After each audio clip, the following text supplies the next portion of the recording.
I love watching television. I hate losing the remote control. Even if I'm not the one looking for it. Because the house just goes crazy, doesn't it? Why does no one believe you when you say you are not sitting on the remote control? I am not sitting on it! Leave me alone! Come on, just get up. I'm not, I told you! I would be able to feel it, leave me alone! Come on, just get up. I'm not getting up! I'm comfortable, please leave me alone. Come on, just get up, I'll leave you alone. I'm not getting, please go away. Come on, just get up, I forgot. Sorry, there you go, sorry. My arse can't feel it. For some reason your arse can't feel the remote control. It's weird. I'm very sorry. I'm sorry. But a lot of people are cutting down on watching television now. You don't lose the remote control. No, people watch programs on the laptop. I've got the laptop. This has made me so lazy. This is ruining my life. I don't even turn mine off anymore, do you? I just close it. I can't be bothered with all that. Shut down, are you sure? Questions! Leave me alone! Mine's been on for years. The poor thing's there just going, I'm boiling! Please turn me off! Even the oven gets a break. Come on!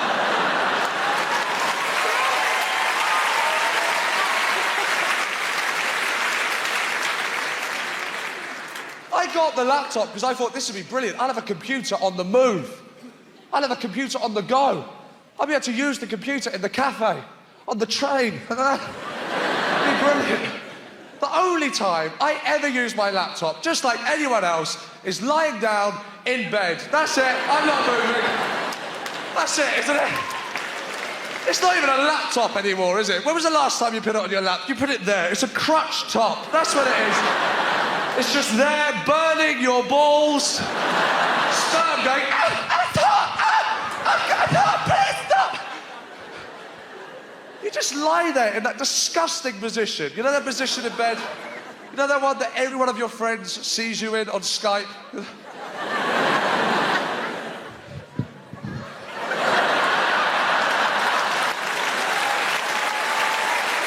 All right? Yeah. When you can't see them on Skype, you won't talk to them unless you can see them.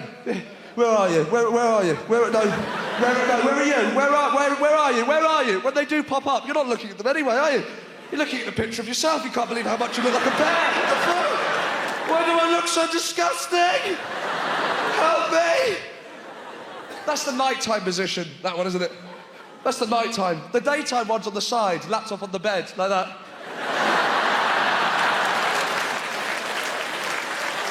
Looks like you're on Babe Station, doesn't it? Call me. Call me. Make sure you call me. You take for granted with the laptop, you know you get uncomfortable in bed, you want to turn round. Yeah, the laptop, you're just going to, oh, that's better, watch it like that. You take that for granted. So being a kid watching a film at night, television will be on the side of the room going, I'm really enjoying this. I really want to turn round. You'd convince yourself that you'd listen for a bit. I'll just turn around for a bit and listen.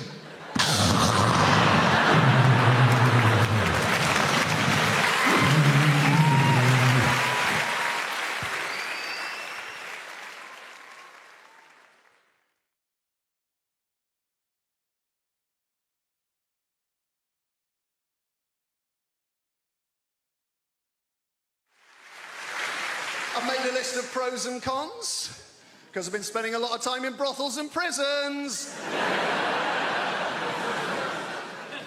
Made a list of pros and cons, always good, give you a bit of balance. Con, complete loss of all feelings of hope and possibility. That doesn't sound very good, does it? It doesn't sound much fun, does it? Pro, increased plug socket access. 1-all. I say increased, it's actually total plug socket access. I've got 32 plug sockets in my house. Each and every one of them is now under my sole domain. Con, all experiences that formed the basis of my happiness and sense of self-worth are now destroyed by grief. Downer. A bit of a downer. Pro, less recycling. I can fit it all in the green box now. It's remarkable when you take into account just how much I'm drinking. Oh, John, you're meant to heat mulled wine. All right, Your Highness, hand me the bottle and leave. Con, I'm gonna lose me house. Bit of fun. Pro, 25% off council tax. I was on that like a ferret. Dialing as the door slammed. And that's us fresh out of cons. The rest are just pros, guys. Yeah. Increased freezer space, all 4 drawers. Cheaper gas and electric. Reduced wear and tear on fixtures and fittings. And when I say reduced, I don't mean by half, because I was only ever responsible for about 10% of scuffs and spills. So we're looking at a net reduction of 90% in real terms. This is my favourite one. Ultimate control over where the iPhone charger cable is and why it is there. There was a time it would take hours to answer the questions, where is the iPhone charger cable and why is it there? Not anymore. Plugged in next to the bed, most convenient place to have it. Simple. Is it unplugged in the bathroom? No, it's not. It'd be a ludicrous place to keep it. There's no plug socket in the bathroom.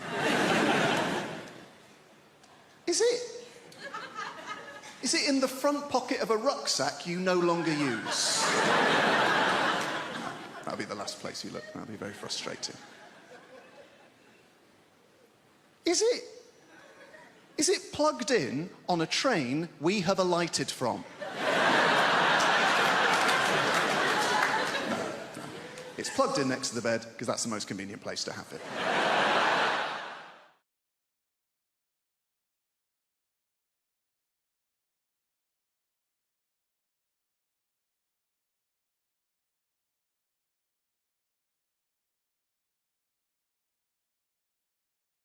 So I'm a single mum, right? And whatever people say, it is different than being a single dad. Because women see single dads and go, oh, he's so good with his kids. Isn't he coping wonderfully? Oh, he's so good with his children. I must have sex with him now. Whereas men see single mums and they go, run him out, baggage! I went on a date with a guy that called my little boy baggage. He's 3. He's not baggage. He's hand luggage. He just fits in the overhead lockers. It's kind of perfect. Recently, my brother said, look, Shap, you've been separated for ages now. You really need to find yourself a new fella. Why don't you go on the internet? Because my brother found his girlfriend on the internet. I think it was eBay. So I joined an internet website, and to my surprise, right, on the online form that you had to fill in, one of the things you had to tick to see who you wanted was racial preference, and it said white, Caucasian, 3 boxes, not important, decidedly important, absolutely crucial. And I thought that's a little bit weird, because your photo's up there in the first place, so you can just be racist in private. You know, why hurt anyone's feelings, right? So I want to show you this. I wrote an email to the administrator of this website. I wrote him an email, basically, in a nutshell, going, what are you on, mate? And he wrote back, going, the choices we provide on our matching algorithms, I had to look that word up, nothing to do with sex, are for our users to find the perfect match. They are in no way indicative of someone being racist at all. White, Caucasian, absolutely crucial. Right, so I wrote back going, shut up, a bit more coherent than that. And then he wrote back and said, some people are more stringent than others when it comes to finding a partner. Doesn't that sound like a real dig at me? Like, oh, you'd shag any old colour.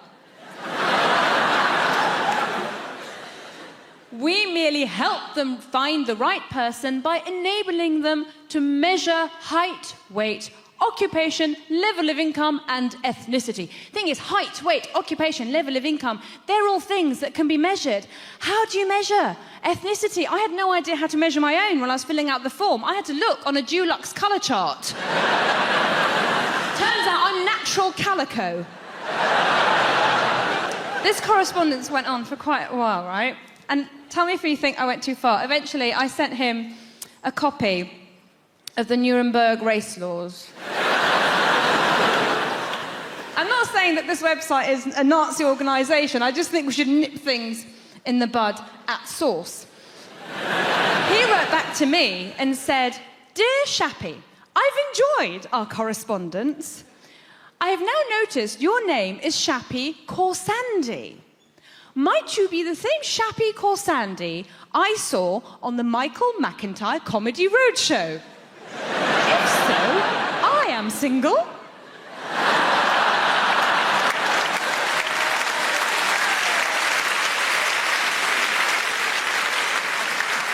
And I wondered if you'd like to go for a coffee.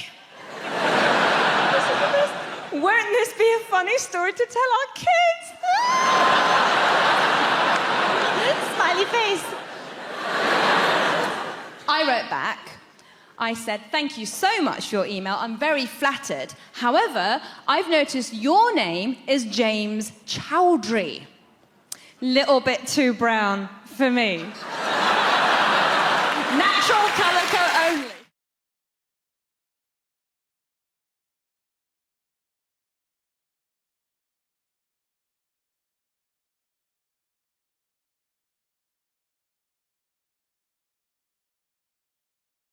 I don't know how my mum coped with 4 children. I can't cope with 2.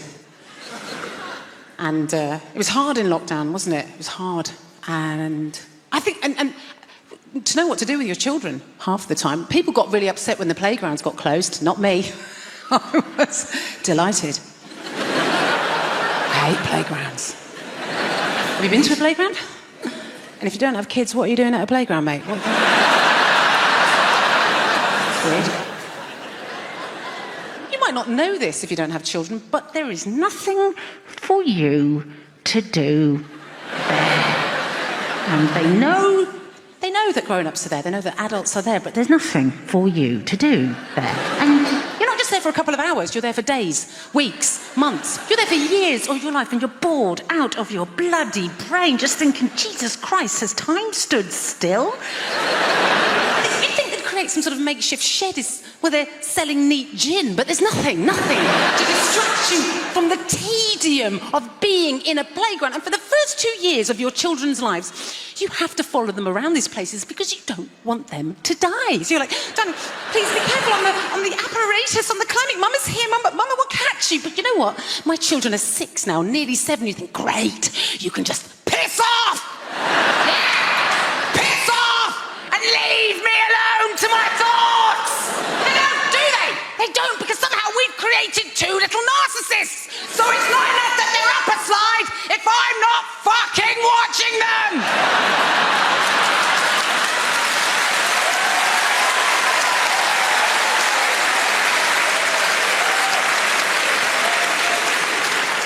All you can hear in the playground is this: "Look at me, look at me, look at me, look at me, look at me, look at me, look at me, look at me, look at me, look at me. Mama, will you look at me, look at me, look at me, look at me, look at me, look at me, look at me. Mama, I'm gonna get on the slide, I'm gonna get on the slide. Will you watch me get on the slide?" Mama's gonna watch you get on that slide, darling. Oh, well done. Really well done, darling. That was absolutely wonderful. Mama, I'm gonna get on the slide again. I'm gonna get on the slide. Will you watch me get on? I'm watching you go down that slide, darling. I'm gonna get on the slide again. You're not watching me. I am. I'm totally watching. I'm gonna get on the slide again. Watch me get on. I'm gonna watch you go down the slide. Oh, twice in a row. How did you do that? What an achievement. Absolutely incredible, Dan. Mama, I'm gonna get on the slide again and get on the slide again. Will you watch me get on the slide? Mama, you're gonna watch me get on the slide. I'm gonna get on the slide again. Will you watch me? I tell you what Mama's gonna do.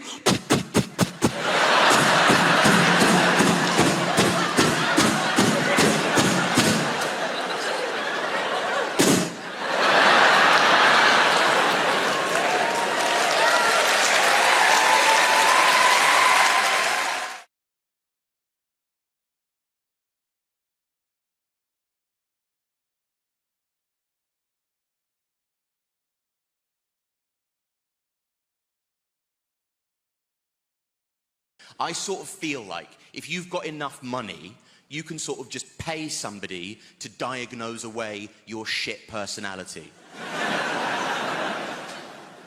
And I consider that money well spent, by the way. I would recommend it to you. Prick. No. I actually have bipolar disorder.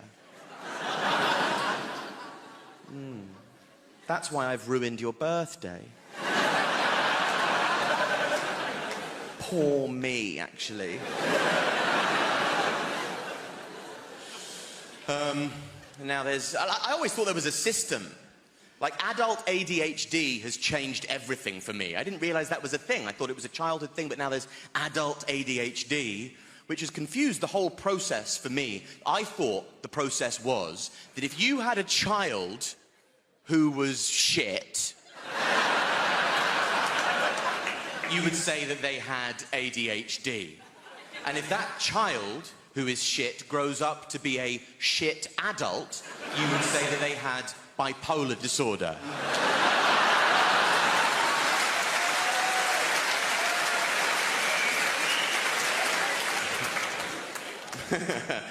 Footnote, I've been diagnosed with both, so don't write in, camera people.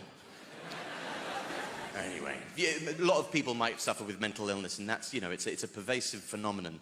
A lot of you might have depression. That's your sort of garden variety mental illness. That's your standard fare.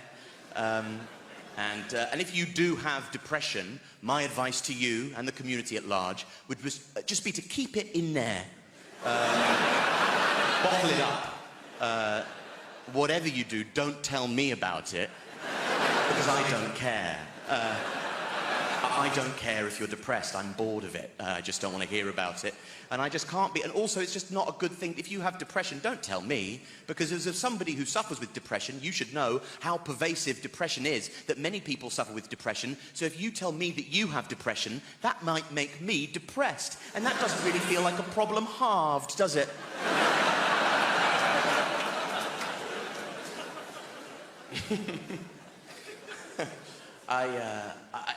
It doesn't. It's like, it's not, just don't tell me about it, you know? Depression is an economy based on resource scarcity. And what we've done now is we've flooded the market with depression, and it's lost all of its value, and I don't care if you're depressed. Depression is currently in its Weimar Republic era of hyperinflation. And we're all wandering around with wheelbarrows full of depression going, would you look at all of this depression? And I'm there going, that's actually not as much depression as it looks like. That won't even get you a loaf of sympathy down the shops these days. My friend said to me recently, with the confidence of a man saying something new, that's lovely. He said, I just think we need to talk more about male mental health. Oh my God, how could there possibly be time to talk about it any more than we already do? We are talking. I know that we all have different perspectives, different cultural backgrounds. I can see you, or feel you rather, like moving away from me. Okay?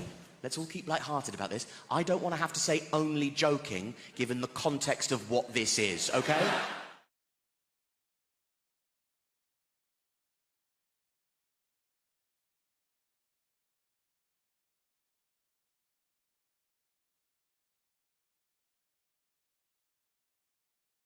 It's hard to be a woman, you know, like a lot of women right now, we're posting naked or almost naked pictures online to show how confident we are. And in all the comments, other women will be like, you are so brave. Well, I really just think that means not a model.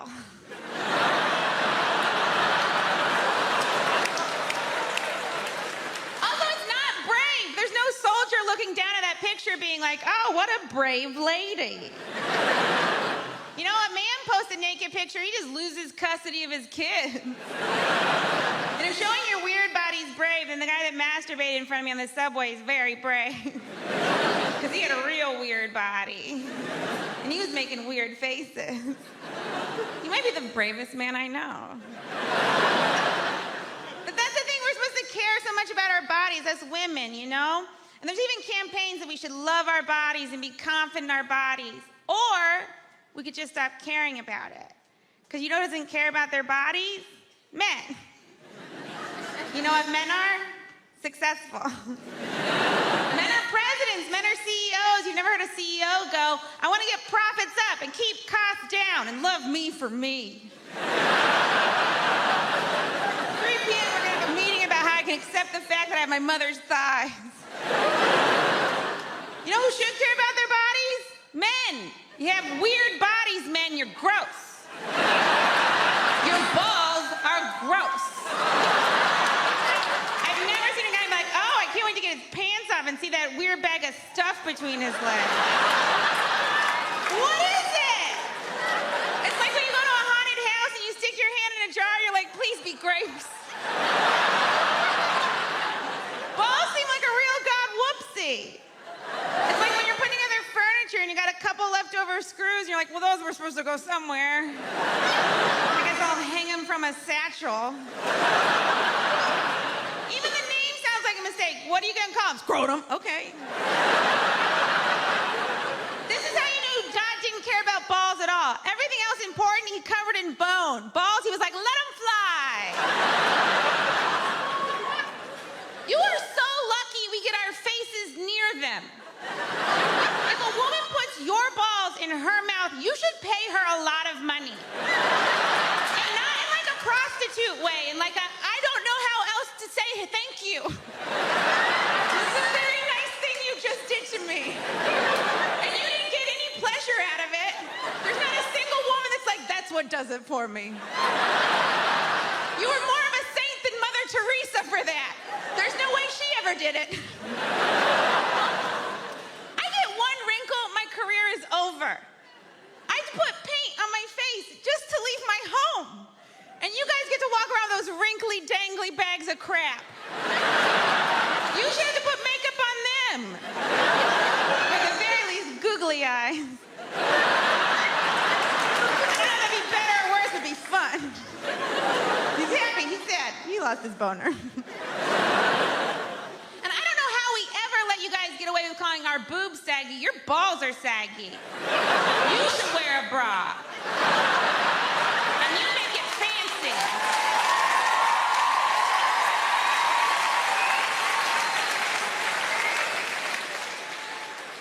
All those women clapping, they meant yours.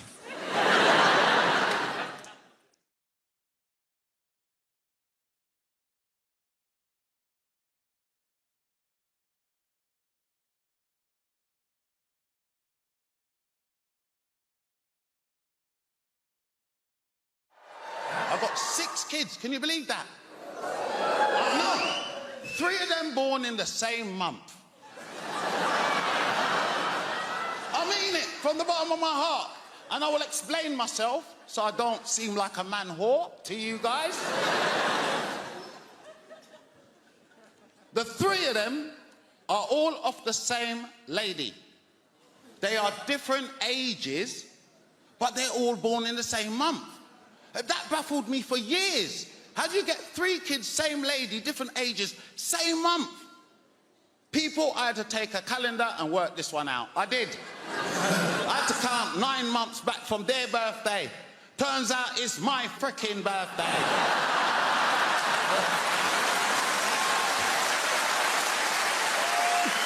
These are my little birthday presents, you know. You lot can clap and laugh and everything. When is my birthday now? I don't want no punani. You can keep that shit. That's expensive fanny right there, innit? There's a lot of stuff I liked about parenting, and there's a lot of things I didn't like doing. I didn't like doing shit like, for instance, the school Christmas play. Have you not ever been to a primary school Christmas play? What a load of shit. It is. Come on, on now, there's no kids in here. What a load of shit.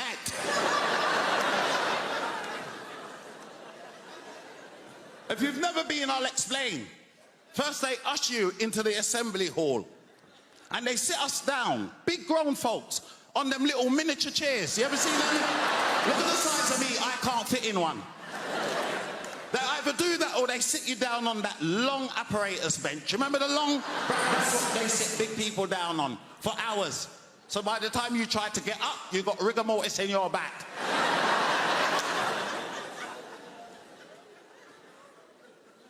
Not comfortable. 2, I've noticed of recent, these kids don't seem to rehearse their part they got in the Christmas play. Do you remember when we were younger? Everybody wanted a part in the Christmas play. Whether it was the top part or you could be a tree, it didn't matter. You was gonna play the best tree ever. You'd be in the front room like a dickhead for hours swaying. Asking Mum, how does that look? How does it look, Mum? How does it look?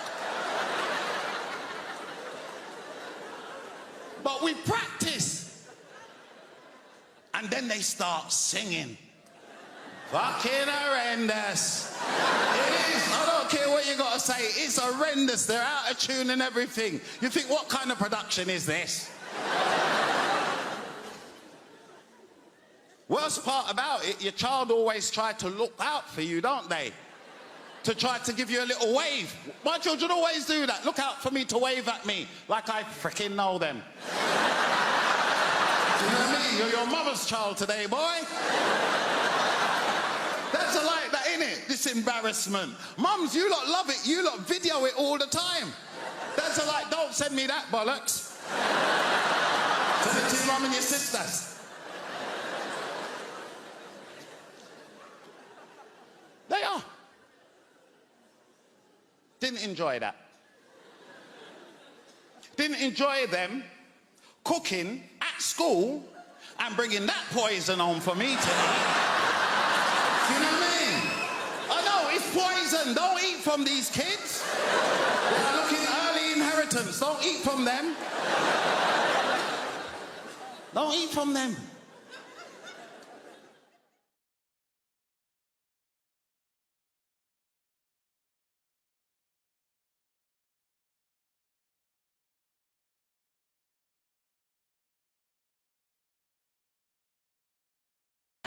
I asked her to marry me, she said no, for a laugh. We were in a restaurant, and I remember the whole thing vividly. And here's another damning indictment as well on the state of our relationship. She told me this afterwards. Apparently, she knew I was going to ask her to marry me that day because, quote, I'd been really nice to her all day.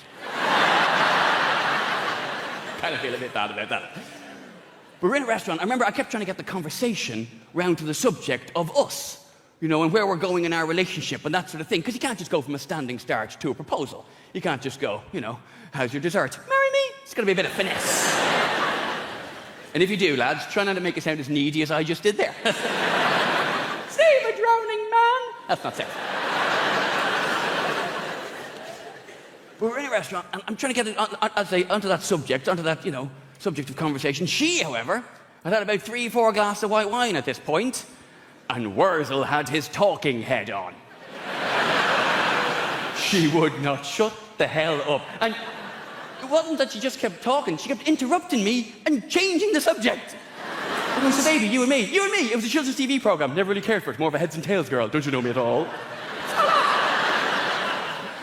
I mean, as a couple of tequilas, shots, whiskey, what do you want? Shut up! After 20 minutes of trying to talk about us and where we're going in our relationship and what the next step of our relationship should be, and her wanting to talk about anything but our relationship, I began to think, wow, this must be what it's like to be the woman in a relationship. Anyway, the old switcheroo. Anyway, eventually, I get it onto the subject of us long enough to pop the question. I go, I'm asking you to marry me. And she says, no. And I say, what? On the outside. On the inside, I'm going, you what? And then she says to me, I swear to you, with tears rolling down her rosy Derbyshire cheeks, as she theatrically pushed the ring back across the table towards me, she goes, I can't marry you. And I went, oh. And she went, I'm only joking.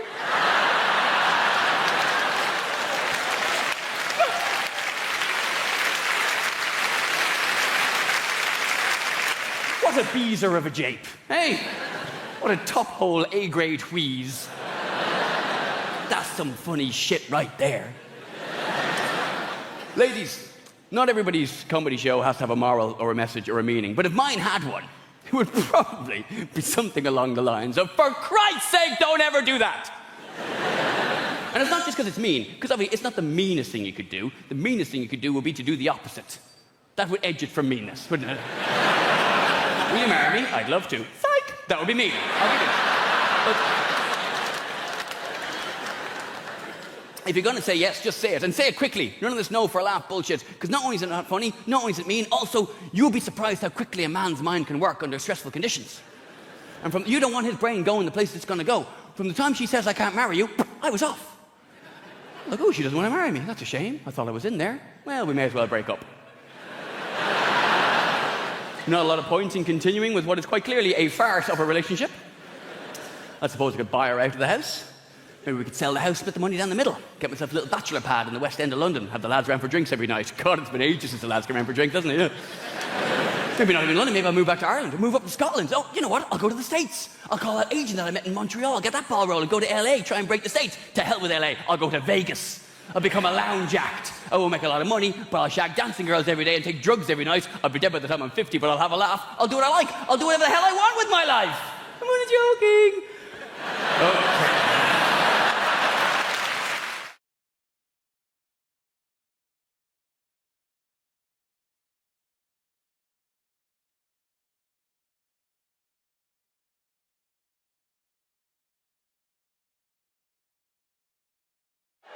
It's lovely to be here. I've come all the way from Brighton.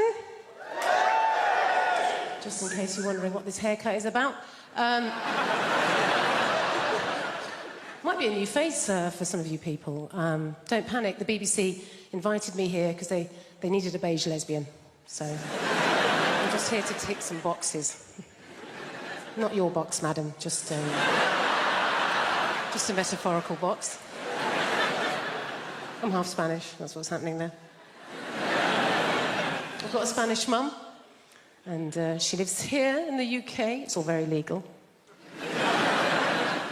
She's lived longer in the UK than she's ever lived in Spain, but the brilliant thing about my mum is that she's never lost her accent.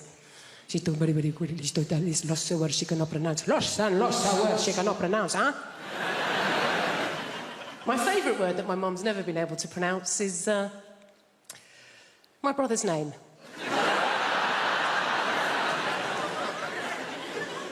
Difficult name, his name's Stephen. I don't know if you've noticed this, Spanish people, any word that begins with the letter S, they struggle, right? So my mum doesn't call him Stephen, she calls him Steven.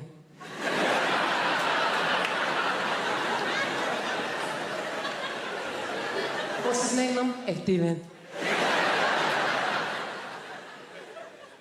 Is it? Isn't it just Stephen? Even if I know his name is my son, it is Steven! You don't want to mess with my mum. She's not like British people here in this country. We can be quite passive-aggressive, can't we? She's just very aggressive woman. I don't know how my mum's never really coped in this country, and I think it's because, like a lot of Mediterranean people, she's quite loud, yeah? She's got one volume, it's like this. Whereas in this country, particularly if we're middle class, we tend to be low talkers, don't we? We don't like to raise our voices, do we? Why? Because we've got money.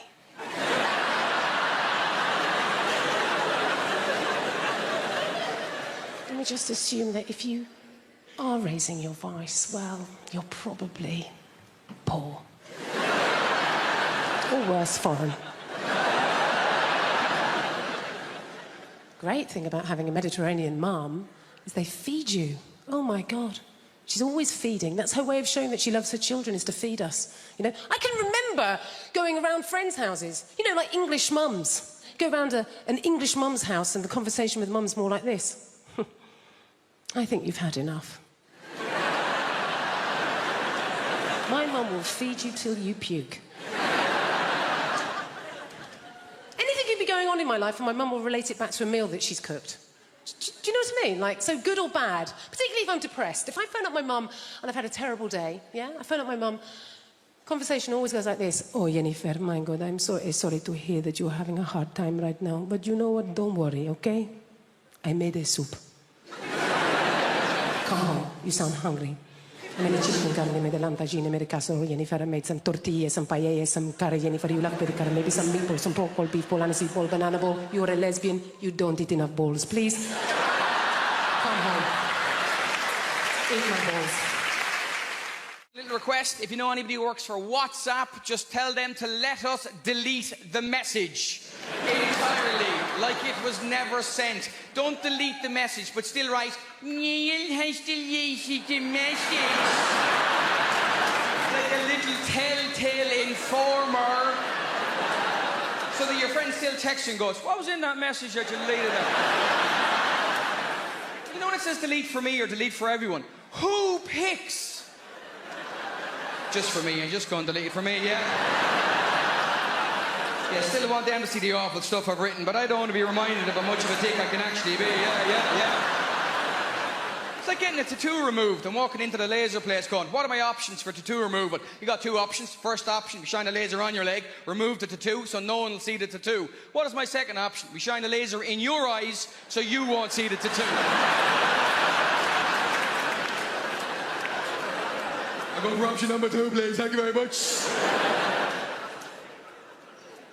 I bought a new phone. I fell for the ad. You can put the phone in somebody else's phone and you can wirelessly transfer the charge. And the company thinks people are going to use that. No one's going to use that. Your charge is the single most important thing in your life. Look at your friends. They would prefer to donate a kidney to a stranger than to give you 5% of their mobile phone charge. You ever been abroad? Yeah? You ever been abroad? You bring one adapter, one charger between you and your spouse. The UN level of negotiation involving getting the charger back from the person you love. Can I have the adapter, love? Can I have the charger? Can I have the adapter? Can I have the adapter? And they hit you with it. Absolutely, Neil. But what battery percentage do you have? And you look at the person you've chosen to spend the rest of your life with and you lie like a mofo, don't you? 3%, 2%, 0.5%. I've never even seen 0.5% in the mobile phone before, to be honest with you. Show me your phone, I'll plug it in for you. I can't show you my phone. Why can't you? I'm having an affair. How you hell having an affair? Show me your phone! We'll be in Spain. My wife will go and have a shower before we go out. She'll leave the bathroom door open and the shower door open. That is not an invitation to join her. You'll make that mistake once in your life, let me tell you that. It's because she doesn't trust you to not unplug her phone and plug your phone in. And she's right, because that's exactly what you do, isn't it? You plug her phone back in towards the end, so you got plausible deniability. You plug out my phone. I did not plug out your phone. It went up by 2% after a half an hour shower. That is because Spanish electricity is different. You plugged it in during the siesta and the wires were asleep. That's how it works here. If I talk to you in the front row, hope you know I'm just messing. You get great answers. I had a farmer at a gig once. I said, what do you do? He goes, I'm a sheep farmer. I said, I read recently sheep can recognise individual human faces. He went, well, as long as they can't give evidence, I should be. I had a South African man at a gig in Dublin once. I said, where are you from? Big blonde guy. He goes, Cape Town. I said, Cape Town is beautiful and warm and sunny. How did you end up in Dublin? He went, I got in the wrong container.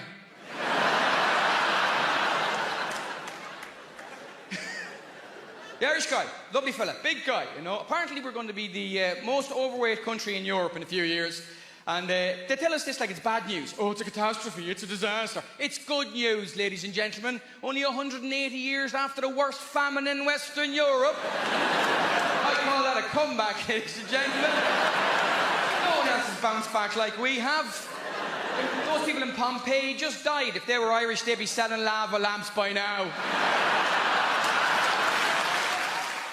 Romantic, that's my problem. I love romance. Oh, I want to be in a relationship. I want to try edible pants.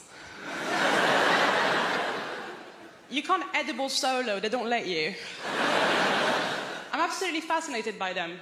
Here's why. It must be someone's job to keep edible pants from being too delicious.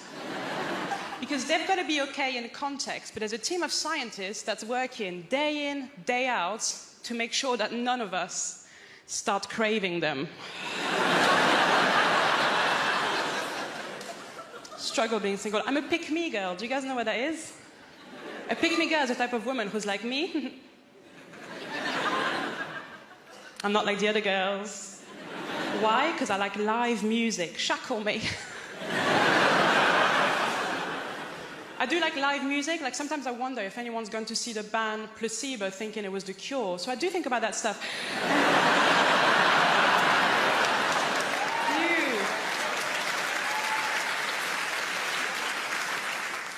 Love live music. I went to see ABBA Voyage. Have you guys seen it? ABBA Voyage, if you haven't seen it, it's incredible. It's ABBA. They've got holograms now. But just before going into ABBA Voyage, I found out a little bit of industry gossip, and I'm going to share it with you because I was pissed off. ABBA, the band, they're not even dead.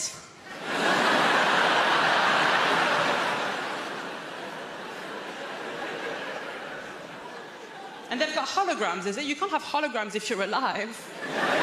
Hey, ABBA, go to work.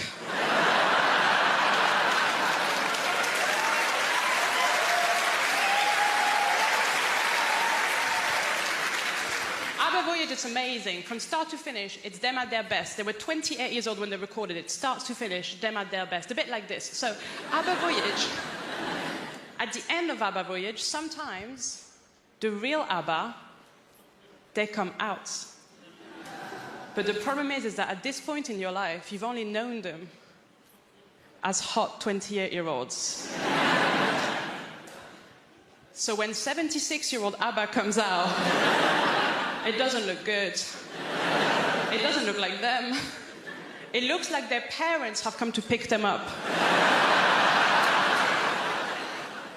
I am a pick-me girl. I lie about my interests constantly, I do. My new thing now is I pretend to like football. Now, I want to like football. I really do. I really respect it as a sport. My problem is too much of it has happened. And no one will let me catch up. Like, everyone needs to stop playing for like 5 years, and then I'll start casual, season 1, episode 1. Now, the real reason I'm trying to get into football is because, basically, I met this guy. Thank you. And, oh my God. So he told me that he could have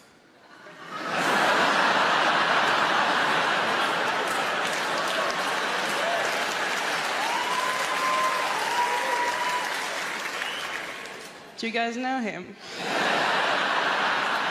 That's weird. He does have a lot of friends. He said he could have gone professional. But then, and this is so sad,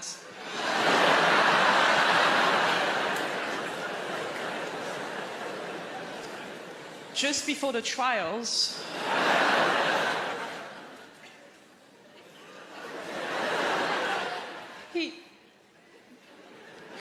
he didn't have the skills.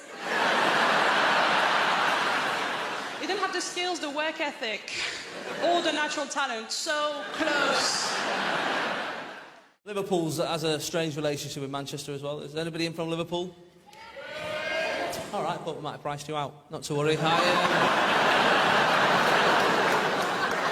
I love Liverpool. It's a beautiful city. And I remember when I first went over there, I support Manchester City. Right, that's my football team. And I remember going over there in my Manchester City shirt, and I stopped this bloke at the train station. I said, "Listen, mate, I'm a bit lost. I'm trying to find the docks. Can you help us out?" And he turned around and he went, which is a word in Liverpool, right? Honestly, it means you're not welcome, right? You pick it up quick enough, right? Eventually he got to some sound, he went, "Hey!"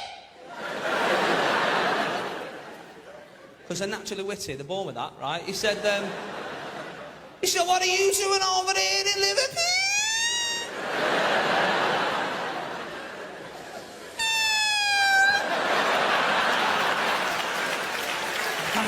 I love him. I do. Now, at that stage, you're tempted to say calm down, but that makes things worse, right? You don't like that. I was very brave, though. I looked in the eye and said, listen, I asked you for directions, officer. You are bang out of order, mate.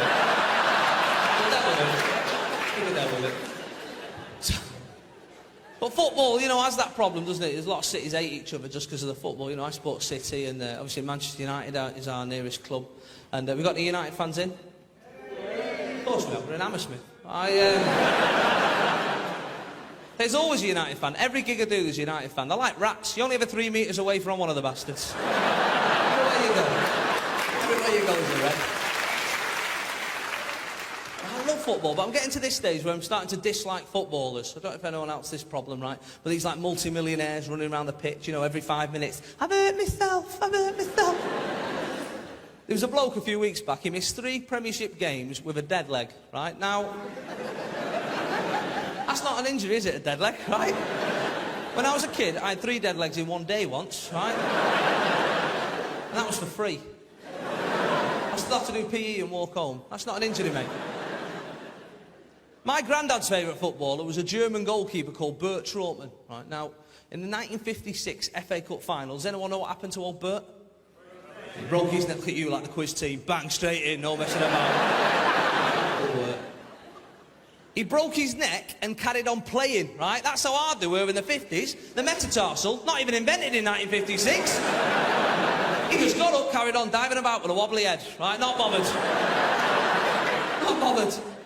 Not these days, it's the fans keep shouting nasty things at us.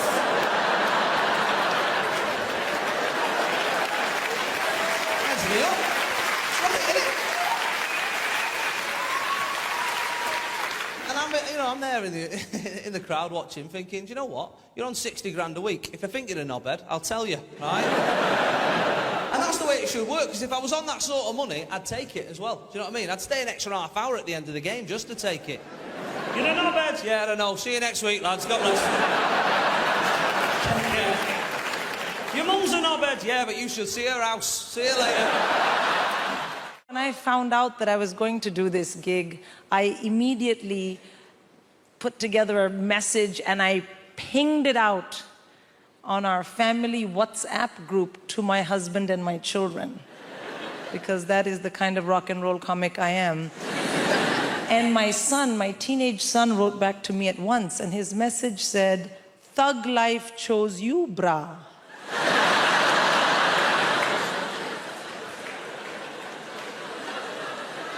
And I was like, oh shit, my child has joined a gang. I mean, what kind of language is this? Thug and bra. It had 2 R's, but he's a terrible speller. And I was like, oh no. And the other thing is I thought, this message is not for me. This idiot has sent me a message by mistake, which is for a gang member. What if the next message is something much worse? And that really bothered me because, well, this was my moment. I am going to Apollo. Like, if I'm going to find out you're a criminal, can we do it next month? So I wrote back to him in all caps, because as a good Indian mother, I mainly shout at my children. I wrote back, "This is your mom." And he wrote back, "I know, gigging like a boss." Thank you. A boss. Yeah, B-A-W-S-E, boss. And also, please do remember as you listen to the rest of my set this evening that I didn't choose it, but the thug life chose me. That's right. So I have kids. Of course, you love your kids, and it's difficult to raise them. Small kids are very easy, I find. The biggest downside of having a very small child is they are very boring. Yeah, they want to show you they love you by talking to you all the time, but everything they know, you already know.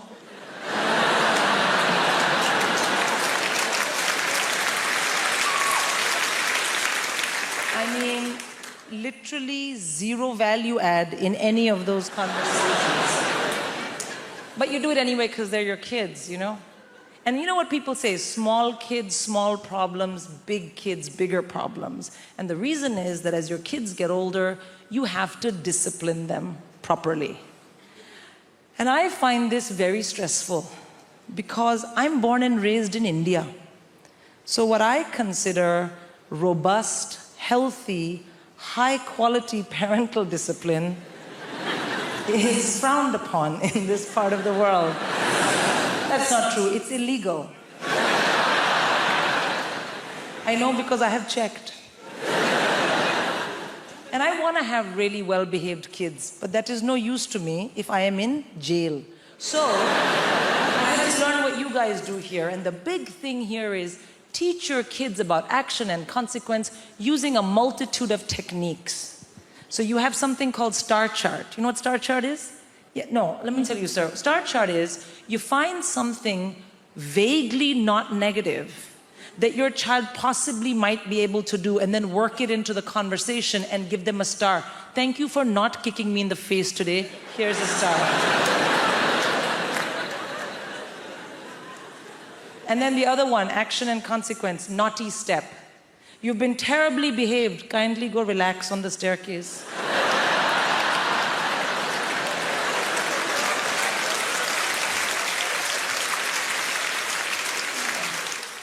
So the winter's drawing in. It's over. The summer was over. We never even had a summer. It was so depressing. Nothing happened, except there was a lot of rain, a great deal of rain. More rain ever since records began. Yes. Not that we have any idea what that means. There was this strange period in history with no records at all. People would leave their homes and go, it feels slightly different to yesterday. Is anybody writing this down? And then after a period of time, somebody said, enough's enough, I will write this down. I would like to announce that records have begun. That first day must have been quite a record-breaking day, don't you think? It's the hottest, wettest, windiest day since records began! This morning, I've only just started. I've said about the wind as well on the weather. Who cares about the wind? Could it be a stiff northeasterly breeze? I'm not sailing to work. I don't give a shit. People see that and go, I'll leave slightly later with the tailwind. I'll be there in half the time. Woo! Then the clocks are going to change. Nobody knows when the clocks are going to change. They change on a Saturday night. Nobody knows it's going to happen. Everybody the same every Saturday night, every year. They don't know which way or what's going on. You only find out about it late on Saturday night. You overhear somebody, excuse me, what was that? The clocks, they've changed. When? Tonight? Oh! Darling, the clocks, which way? They go back! Is that the good one? Is that the good one? How many years do we need to be alive before we know when they change and which way? An extra hour! Woohoo! The only thing we can look forward to, ladies and gentlemen, in this winter is snow. It's the only thing that gets us through, because the weather's terrible, but snow is the holy grail. Nothing beats snow. And normally, we get one day of snow, and you've got to hope that it snows overnight, so you can be snowed in. Earlier this year, it snowed in the middle of the day. You don't want that. I was waiting for my bus, and where I live, there's no tube. You have to wait for the bus. The buses actually originate there. The bus is already there. So it's even more frustrating. I'm waiting for the driver. We've got everything we need. We're looking for people. Can you drive this thing? And that's when the snow came. Amazing, instantly landing snow. The best of snow. I mean, the most unbelievable snow. And then I realized, oh my God, I could get snowed out. This is not what I need. The driver shows up. And he says, ladies and gentlemen, I regret to inform you, due to the chaos on the roads, it's been snowing 8 seconds at this point. We're cancelling the bus. There will be no running of this service.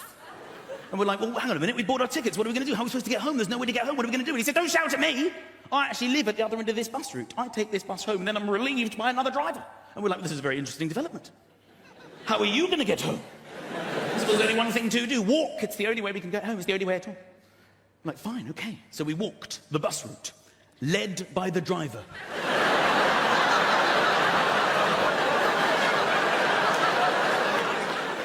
We came to the first stop. We had to tell the people waiting, there's no bus. And they joined our imaginary bus.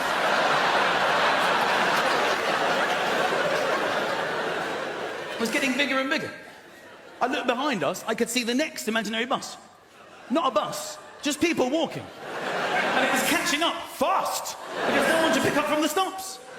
And the driver saw this as well, and he turned around. He said, when we get to the next stop, don't tell them anything. Keep walking, they can get on the next one. I thought it's one of the funniest things that ever happened to me. I said to the woman walking next to me, I said, this is hilarious. We're on an imaginary bus. There's a driver. There are old people walking. And this is funny, right? And I thought we were on the same wavelength. But now I remember I was doing most of the talking because she said, I'd love to chat, but this is my stop. She got down to an actual bus stop and then walked in the direction we had just come from. This year, I did no lilt February. Thank you. I know, it sounds impossible, but you take it one day at a time. Did I have any today? No, you're a legend. It gets hard around the middle of the month, you get the cravings. It's called lilt guilt. You're like, oh, I bloody love some lilt. It's the night where you go to the shop at midnight, you kick the doors in, where's the lilt? And they're like, we don't stock it anymore. Like, ah! So you try and make your own hooch lilt, you know, where you get a pineapple and a grapefruit, and you add in batteries and a horse's head, and you're like, it's good, but it's not totally tropical. Did that joke in America recently. Turns out they don't have lilt there. So, this is it. This is all I do. Imagine if this was your actual... I go like blah, blah, blah, and you go, ah, ha, ha, ha, money. Can't believe I get away with it. You do actual, proper London jobs. You know, like blacksmith, you know? Farrier. Brunch DJ. The big three. I tell you, I do not trust. People who work in offices, I know, right? What are they doing? Nothing takes that long. They're planning something. They must be. You know. Do you ever call in to visit your friend in an office unexpectedly? Everyone just shits themselves. They're like, what's he doing here? Cover the screen, lie across the spreadsheet, get him out. Kind regards, warm regards, best. That's how they talk. In the email. Hey. I know what it's like in the real world. Look, sometimes I check in your world. Oh, gross, back to showbiz. And... No, I'm very self-aware of the level of fame that I have. I was in a supermarket recently, and an older lady came up to me, and she put her hands on my shoulders, and she said, you are vaguely familiar. And that is it. I did a gig in Wrexham, and I was at an ATM machine, and a guy cycled by, and he shouted at me, surprised to see you at an ATM machine. And I've been obsessed with it since then. What did he mean? Like, on the one hand, is he surprised I don't have a butler to go to the ATM machine for? No, I think it's the opposite. I think I'm surprised you have any money whatsoever doing keyboard horse shit. Here's my greatest ever showbiz tale. I did a gig in your Milton Keynes recently, thank you, and I was staying in the Milton Keynes Hilton, and she is the least well-known of all the Hilton sisters. And I checked in after the gig at like 12:30. Room 303 is where this took place. Open the door, TV on in the room. Not that uncommon in the chain hotels. I guess it's to welcome you. But get this, on the TV is me playing the shitty keyboard on some show. Immediate thought is like, is this a service they provide to all guests? If so, no, it's the realization, this is it. I've arrived, and I waltz into the room, down the little corridor with the loo away to the left, and as the room opens out, there is a fully naked man lying on the bed. So they've given me the key to someone else's room, but he is lying there, watching me on the TV, and he looks up.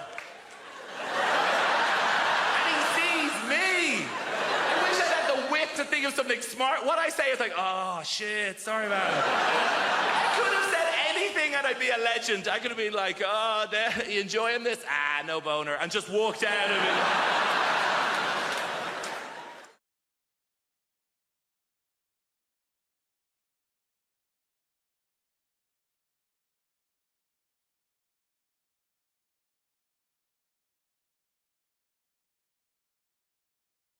I grew up in Dudley, in the West Midlands.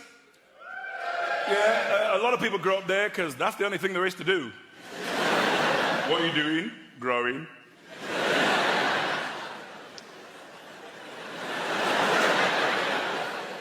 In the 50s, my parents emigrated from Jamaica to Dudley. Yeah, Nancy, I'm going to say that again just for you. They emigrated from Jamaica to Dudley. Why?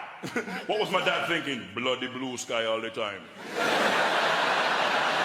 I want hail and sleet and snow. All this joyous reggae music. Where can a man get some Des O'Connor? We need pack your bags, we're going to Dudley. They made me go to church every Sunday. The Pentecostal Church of God in Prophecy. See, that's a black name. White churches are always called things like St. Thomas's. We're all outside going, St. Thomas's what? St. Thomas's Epiphany of the Shining Light of God in Christ in West Bromwich? Now, that's a name. You arrived late for church. Sorry I'm late, I was reading the signs. It's as good as Stephen King. I went to Blue Coat Secondary Modern School in Dudley. A lot of bullying there. I mean, you know, back in the day it was different as well. You get punched in the face, you keep it to yourself. Nowadays you go straight to the head teacher. Peter Wilkins has been punching me every day since the start of term. I'm not going to teach him anymore. I got a daughter, 17. She's got a pet name for me. Taxi. Yeah, because the only time I see her is in the car, and even then she gets in the back. I'm like, how was school? She's like, you're not one of those cabbies who's going to talk all the time, are you? Her childhood's different from mine. I mean, you know, when I was a kid, it felt like everybody in Dudley had permission to beat me. It wasn't just my mum. You know, I'd be mucking about in the street, suddenly, bam, Mrs. Fearon from number 14 slapped me around the face. Then she'd drag me to my house and tell my mum, Mrs. Henry, I saw Len misbehaving in the street, so I beat him for you. Do you know what my mother said to this woman? Thank you very much. I have 6 other children, help yourself anytime. We made a documentary in Dudley about my mum last year. My brother Paul said this on camera, no word of a lie. Len, when mum used to beat you, we used to think it was really funny. Bastards! Where's the solidarity in that? I'm getting my arse tore up, they're eating popcorn, they've pulled up chairs. Oh, it's not as funny as last week. Mom, work the ribs now, work the ribs. Mom, Harley Shuffle, remember? Harley, Boombaye. Mom, like Popeye, remember? Fabida, fabida, fabida, fabida, fabida. When Mom used to beat me, she always said the same thing. I'm not doing this for me, it's for your own good. What parents are insane? I'm not doing this for me, it's for your own good. All the white people, what kind of parenting is that? Lamar's like, yeah, me too. Oh, man. You know what I'd like to see on television? Jamaican Super Nanny. Beat him if it's been bad, beat him if it's been good. Beat him to show how much you love him. Beat him till their arms hurt so much. You have to beat him for making their arms hurt so much. She wouldn't mess about, would she? All right, no. This is what I call the naughty cheer. What's that for? You pick it up and you beat him with it. I'm not doing this for me, it's for your own rotten good.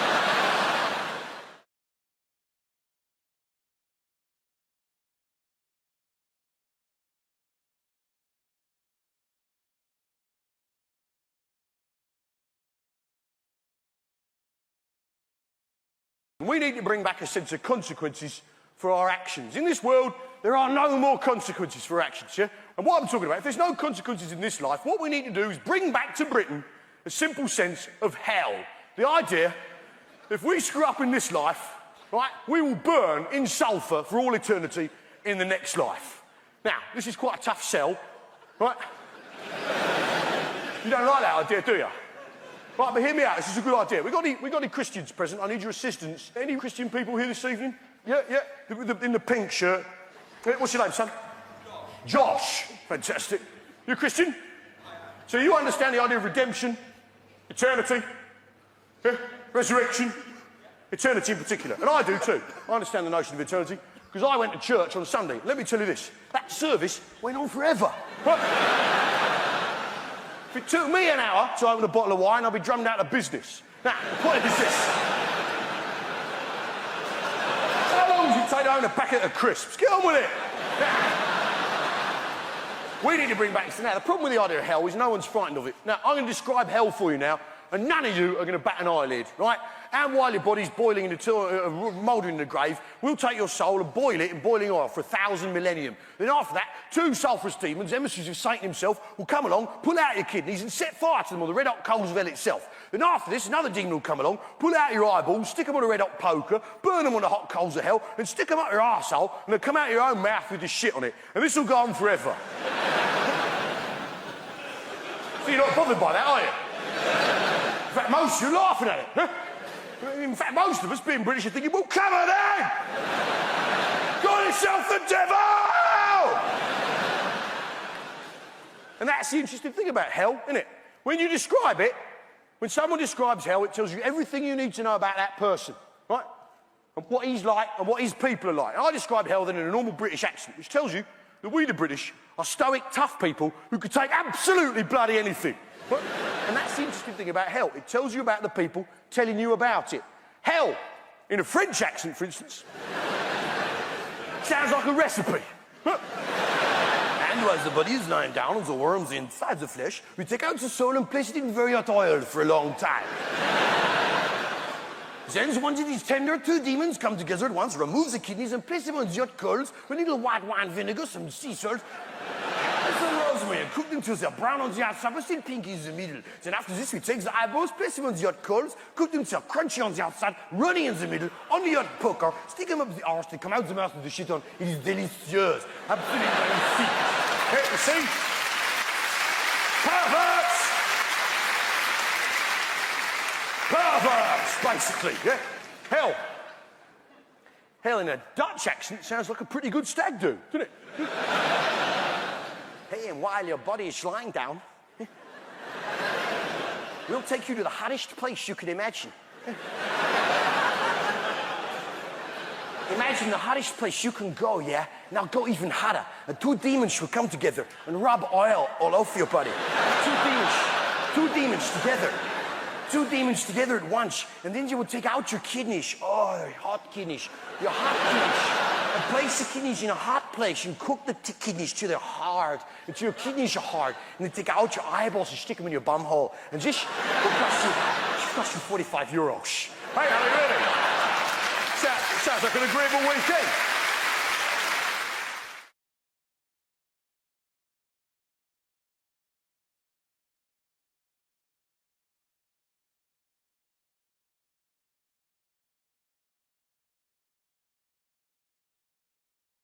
Don't you think it's crazy that, do you understand the technology for us to hear the pilot? I am actually utilizing it right now. This is the technology for us to hear the pilot. I don't know why we cannot hear. There's no other context where it's acceptable for us not to hear a person. Why are you muffling? If you were looking for an au pair for your kids and a person came over to your house and said, hey man, what's your experience with kids? And then they looked at you and went, ta-da.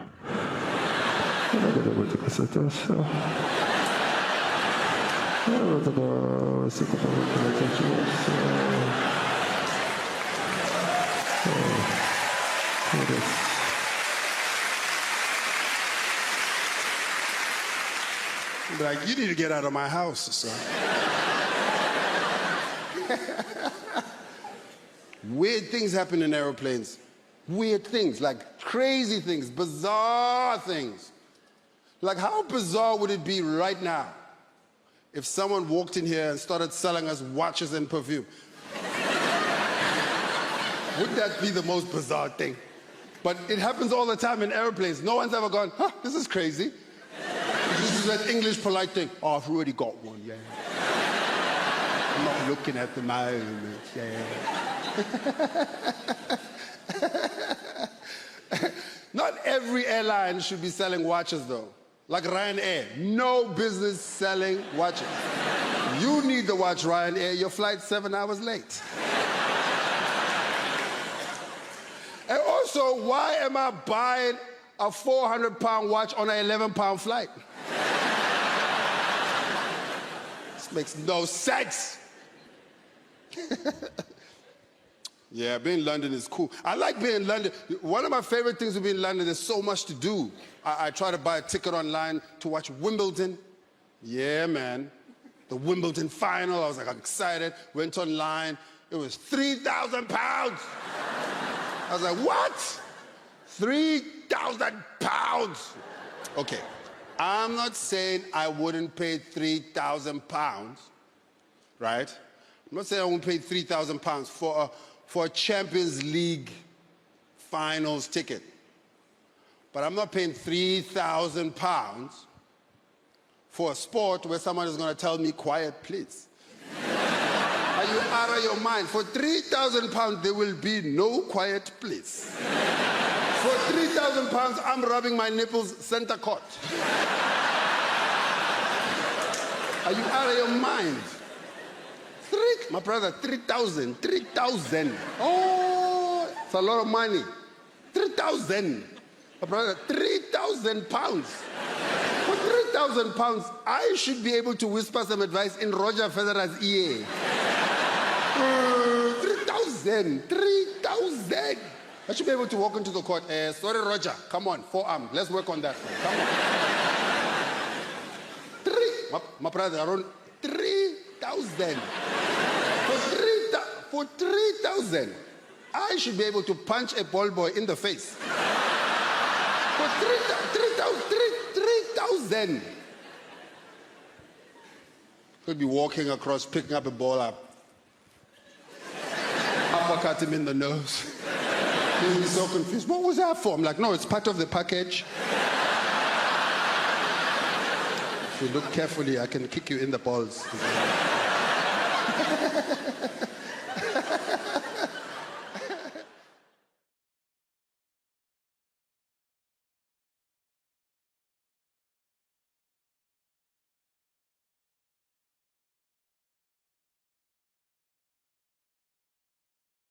But I have developed a new hobby. Some of you probably already do this. I've started listening into people's conversations on the bus and the train. It's quite entertaining. And I was listening not long ago to two old ladies, and they were talking about what they would do if they were men for a day. And I thought, this is going to be brilliant, because pensioners are, by definition, bonkers.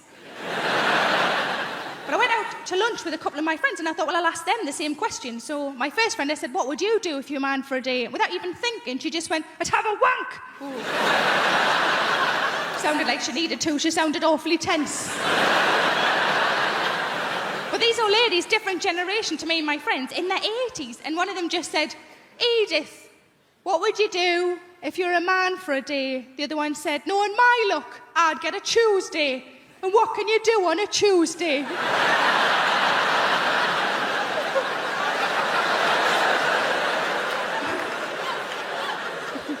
My second friend, I said, what would you do if you're a man for a day? She just said, I just do everything.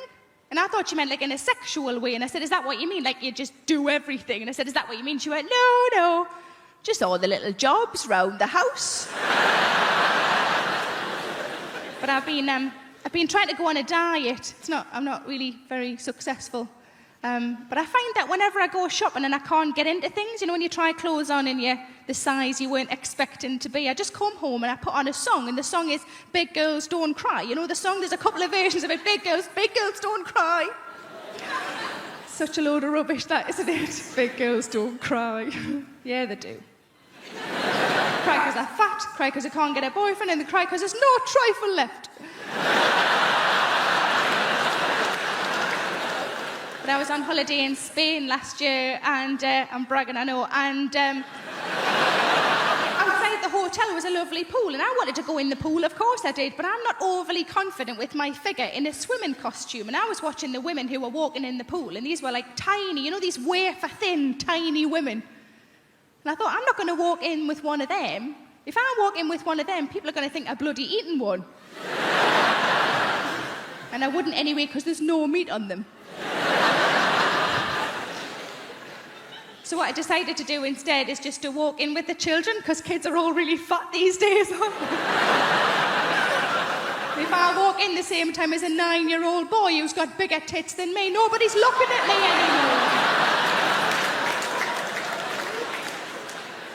But like I say, I don't have kids, and most of my friends don't have kids, but I think if you ask any woman who doesn't have kids what would worry them about having kids would always be childbirth. It's quite a reasonable thing to worry about childbirth. From what I understand, it changes you downstairs, doesn't it? It changes you downstairs. I quite like my downstairs. the way it is. Thanks very much.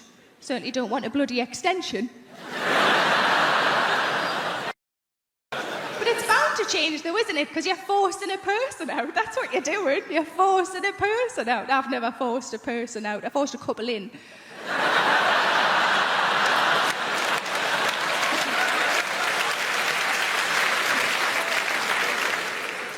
With a shoehorn.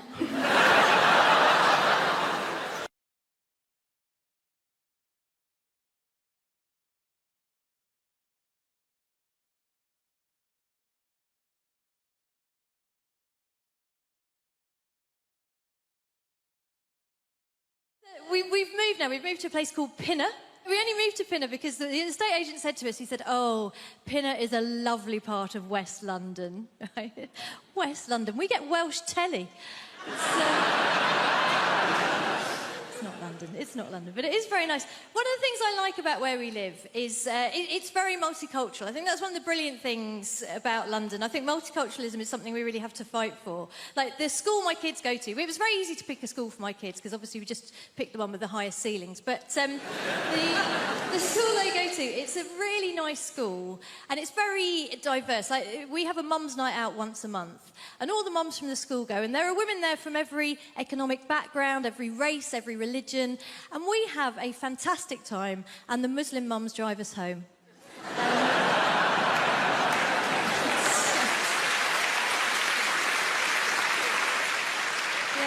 Tell you what, it is nice. I had an incident the other day, though. I was walking down the street near where I live, and it was one of those sunny days, one of those days that remind some van drivers that women have breasts. You know, one of those. And I was walking down the street, and there was a van drove up and slowed down, and two guys leaned out of the van, and they were in classic kind of leching position.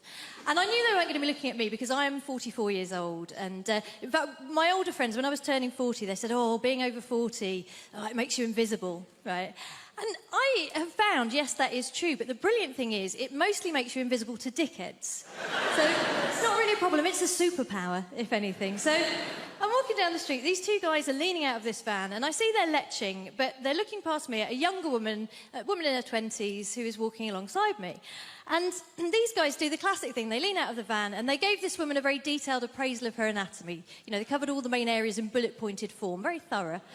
And then they went on to suggest what I can only describe as a smorgasbord of activities they felt they would enjoy indulging in with her, where they're not under pressure of time to get to the next plumbing job. So they did all this and they drove off. And naturally, I turned to this woman and I said, oh my gosh, are you okay? That was horrific. And she said, no, I'm fine. It happens all the time. And I thought, yeah, it does when you're in your 20s, doesn't it? And we were chatting about how silly it was as we walked down the street. And then we got further down the road and the traffic had slowed down and this van had come to a stop.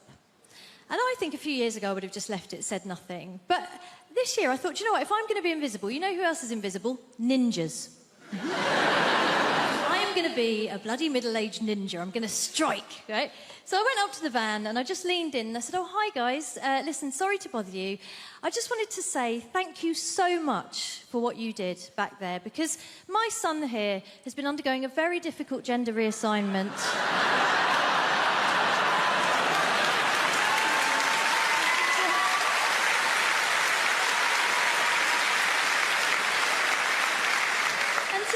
He's been worried that it's not going that well, but what you did back there really made him feel like a proper woman. Thank you. I was delighted with myself as well. But what was really special was that then the young woman next to me leaned in beside me and in the deepest voice I've ever heard, just went, yeah, thanks, guys.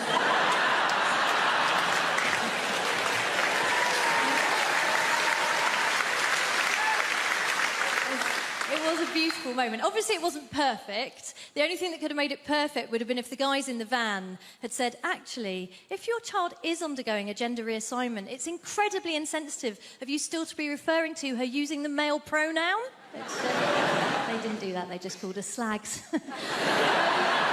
I get concerned about the message that we send, young women a lot on TV and, in the media, because right now we live at the height of materialism, where it's suggested to young girls especially that you can indulge the most depraved man as long as he's rich. This is evidenced by the franchise 50 Shades of Grey. Has everybody here seen 50 Shades of Grey or read it? Okay, some of you are shaking your heads. Fine. I will give you a quick plot summary of 50 Shades of Grey. I will be paraphrasing in this monologue, by the way. Is everybody ready? Yeah! Here is 50 Shades of Grey, abridged by Dame Baptiste. Hi, I'm a pretty naive American young girl who doesn't know about sex, even though I have access to the internet and my friend's a journalist.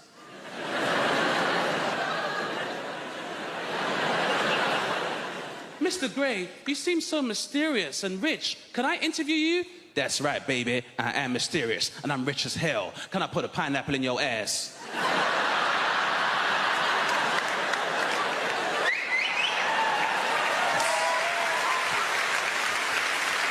I mean, some other stuff happens, but that's pretty much it. It's fair. Unfortunately, we live in a time where, you know, materialism is encouraged, you know? Do you guys remember the song No Scrubs by TLC? Yeah, great song for the ladies. Not so fun for the unemployed male. That was not a fun song to hear when I was younger.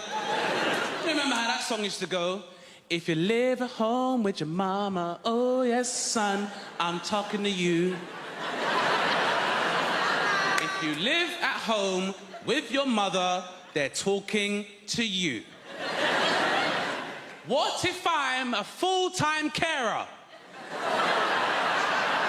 I'm supposed to leave my mother lumbered with bedroom tax, then go live with a bunch of strangers and pay somebody else's mortgage, then have those strangers question my life choices, which my mother already does, but I get rice and peas when she does it. Sitting in the passenger side of his best friend's ride, trying to holler at me. Sitting in the passenger side of his best friend's ride, trying to holler at me. I'm sorry, if me and my friends are concerned about our carbon footprint, I'm not entitled to find love?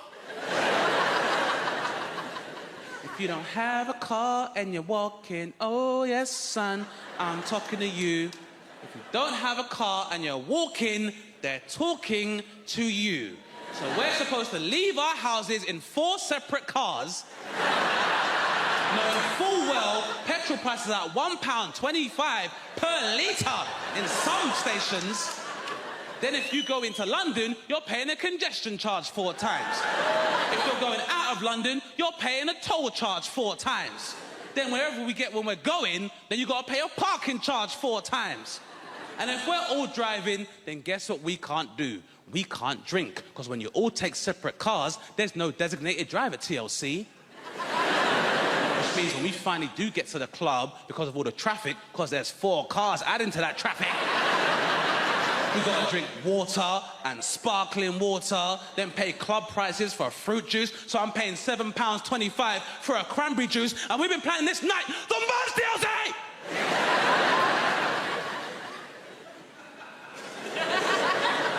The problem is the builders, my dad's mate, he's a proper geezer, proper South East London geezer. One of those builders that, you know, that walk, just walks like that, his legs like he's got a pool table between his legs.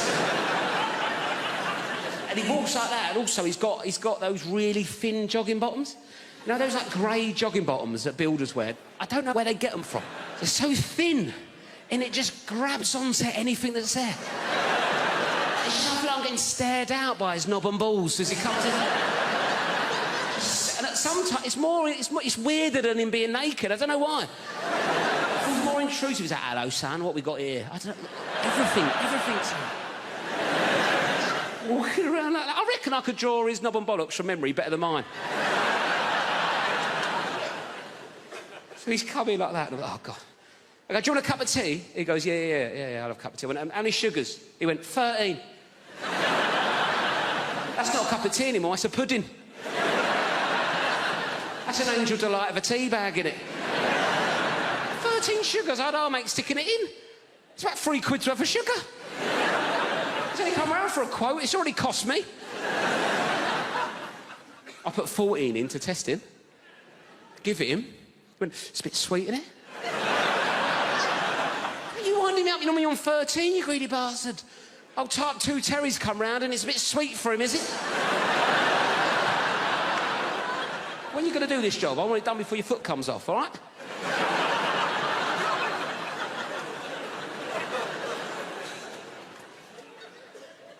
Anyway, I had a Kit Kat in the fridge, right? I thought, right, let's get him back on side of Kit Kat, right? He's into sugar. I like introducing people to new things, see if he wants a Kit Kat. 4-finger Kit Kat. Like, how would you eat a Kit Kat? 4 fingers? I've said that wrong, haven't I?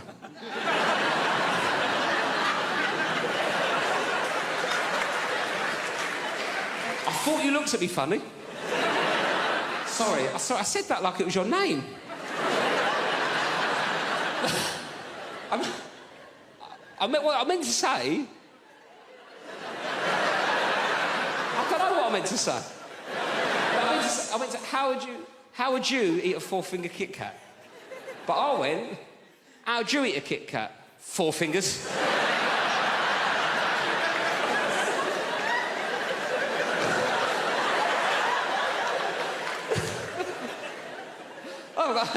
Hello, 4 fingers, how's it going? Who needs phones, eh? Me to smoke by the looks of things. Sorry about that. Not an ideal nickname for a young lady, is it, really?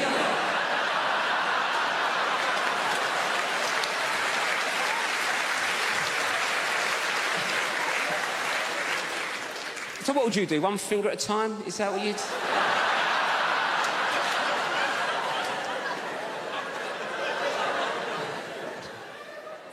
Should we start again? Sorry, what's your name? Anita. Nice to meet you, Anita. Sorry for calling you 4 fingers. Anyway, Anita, how'd you eat a Kit Kat? That's what I was going for. 1 at a time. 1 at a time, right. 1 at a time's a normal approach to a 4th.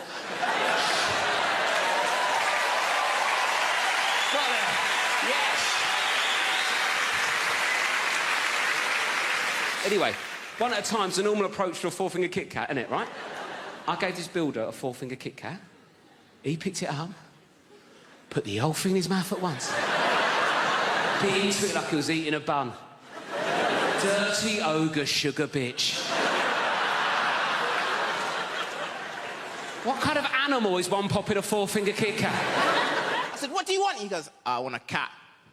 And I said, a cat? Nah, I'm not going to buy you a cat. No one gets a pet for Christmas. And you know what happened? I'll tell you what happened. There was a mouse. A little mouse. It came into the house, and the girlfriend, she saw it. She goes, ah! What's he doing in here? What's he doing in here? We've got a mortgage. Like, that's got to do with anything. Like, all the mice is outside there. It's like, hold on, guys. Before we go in there, we need to see if this is rental accommodation first. Yo, fam, put that cheese down. We haven't seen the tenancy agreements yet. It might be a hoax, right? It don't work that way. So she was like, Marlon, we need a cat. I said, I don't want one. She said, Marlon, we need a cat. So we compromised and we got one. So we went to this place. Where they hold all of the cats in the world. And I walked in there, I was like, I want a cat. And the lady said, that's not how it works, sir. I said, please. She said, no, what it is, we need to interview you to see if you're fit to have a cat. And I started panicking. At this point, I said, listen, right, lady, right, listen, right, between me and you, I've got a son. There's a human being, 8 years old, and he's not dead. And she looked at me, she was like, yeah, you can have a cat. She brought us up the stairs, man. When she brought us up the stairs, I've never seen so much cats before in my life. There was more cats than people in this room right now, right, and they were there, different shapes, different sizes. And my girlfriend, she got drawn to one cat, which was like blue and grey. I've never seen a cat like this before, a blue and grey cat, and his whiskers were out and the tail was up, and she walked over to the cubicle where the little cat was, and she put her hand right up against it, and the cat came along and he put his paw there. And it was like you were touching. And she was like, I want that cat. And the lady said, no. She said, why? She said, well, that cat, it can't live with children. And my girlfriend looked at me like to say, fuck the kid. I want that cat. The lady said, no, you can't have that cat, but we've got some cats that is suitable for you, but they're in this corner over here, and she walked us into this corner, ladies and gentlemen, and all of the cats in this area here were black cats. Yes, and my paranoia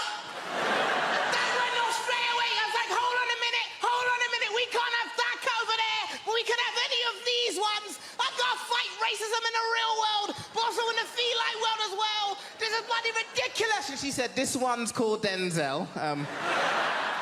Going away with my wife. She does this thing, right? If you get her in an airport, I'm not allowed to have my own passport. It's embarrassing. It's embarrassing. I'm a 40-year-old man. I get to passport control. They say, you got your passport, mate? I'm like, no. I'm not allowed to carry it. Apparently, I'm not mature enough. I don't know what happens, man. The moment you get her near an airport, she becomes like some sort of Russian people trafficker. Do you know what I mean? She's like, I must have all the passports. You cannot handle passport. You are too stupid for passport. I must keep all passports in zippy clear travel document folder, huh? Alongside printout from TripAdvisor. But you may carry the bags. I'm like a peasant boy for the day. Oh, thank you, master. Thank you very much. Yes, it's a real honor for me to carry your bags, you know. 11 pair of shoes for 3-day mini break is a good idea. Yes. Maybe you will become a centipede while we are in Egypt. Who knows?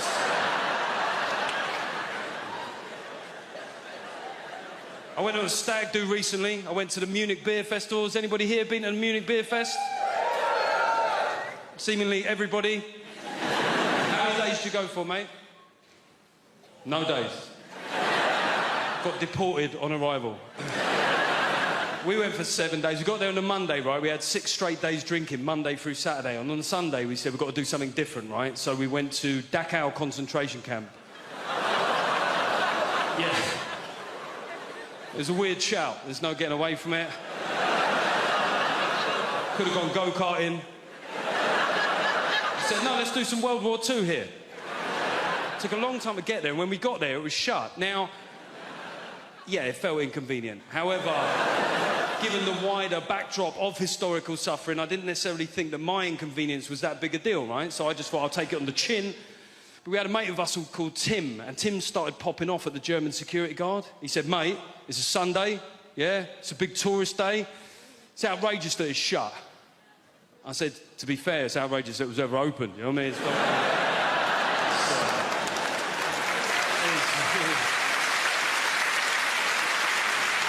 It is weird that you're making this about you, Tim, to be honest. People say dumb things, though, don't they? I was having a beer with my mate Wayne the other day, and Wayne likes to tell you where he was on the occasion of big historical news events that happened within our lifetime, right? So I mentioned 9/11, and Wayne went, 9/11, remember where I was that day? I was like, don't care where you were. I don't see how it's relevant. I don't see how your whereabouts on that fateful, terrible day will form some sort of meaningful historical footnote, Wayne. I'm being honest here. He looked hurt. He went, all right, where were you? He went, karate. I went, see, that's exactly the sort of trivial shit I was worried about, Wayne. He said, well, you know, I was in New York 6 months before that. Makes you think, doesn't it? I was like, no. No. To be honest, all it makes me think is I wish you'd been there 6 months later. Sorry.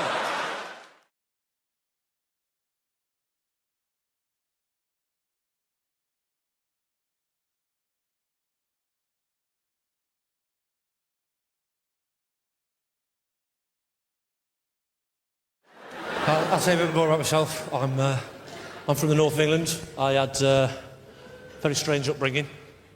My dad, he was very old-fashioned.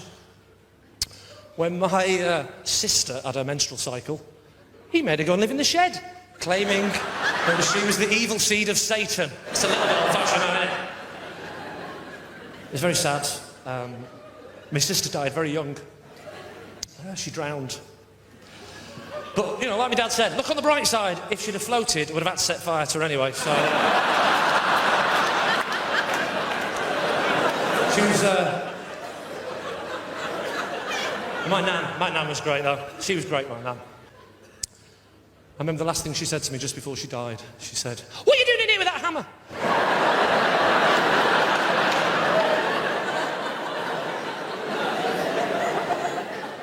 Do you ever do that thing when you're a kid where you try and slip in swear words in front of your nan to try and impress your mate? How many swear words can we fit in without nan not noticing? I'll go first. Anyone for coffee, nan? Anyone for coffee? Is it half a cup? Ah, fuck up! Ah, fuck up, is it? What time is it? Tampax 2. Tampax 2? Do you expect me to believe that? It's jolly well possible. Anyone fuck off, eh? The last time we tried it, we were in a Chinese restaurant. We went, oh, Nan, there's no fork and knife. What are we going to do? There's no fork and knife, Nan. There's no fork and knife. What are we going to do, Nan? She went, I don't know. I'll probably try and have to use the fork and chopsticks, you patronising pair of little... It's their attitude. If you can't beat them, what's the point in having kids?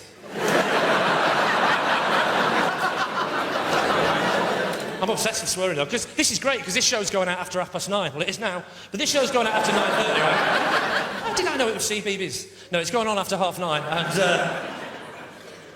I love the fact that I don't know why, but you can't swear on telly before 9:30, but you can after 9:30. I think the BBC, as a nation, just think we're all just sat round going, "Oh, Marjorie, would you possibly pass me the bread sauce? This fish is simply divine." "Why, certainly, Kenneth. It really is a tasty salmon." "Tell me, my darling, are you aware of the time?" "Why, allow me to check on my small pocket antique silver wristwatch, left for me by Grandpapa all of these years ago in his will." "Why, I believe it has just gone the hour of 9:30. Thank fuck for that! Let's get and shit on the Christmas tree, you dirty bitch! Like I say, I am from Lancashire, and I haven't got a proper Lancashire accent anymore. That went a few years ago, I'm afraid, because proper Lancashire, of course, is surprised to hell about everything all the time. And real issues in a shoe shop, couldn't believe it, it were great. Opened a tin of peas, looked inside, there were peas, it were great. My favourite accent at the moment is the South African accent. I love the fact that the South African accent is just... You know when you used to record records in the 70s backwards, and then when you played them backwards, they sounded forwards? That's what South African is, isn't it? It's just the record player backwards. "Hello, my name's Lee and I'm from England." "Oh, my name's Dave and I came from South Africa. I don't like you, get it to my black sniff. I don't like you living in London. It's too expensive. It's too expensive and I don't like it. Kill your parents, kill them, Beelzebub, kill your parents." Whereas the Australians, they just sound like a record that won't start properly. "Where are you from, mate?" "Oh, I'm from Melbourne, mate." "How long have you lived there?" "About 14 fucking years, mate. I fucking love it, mate."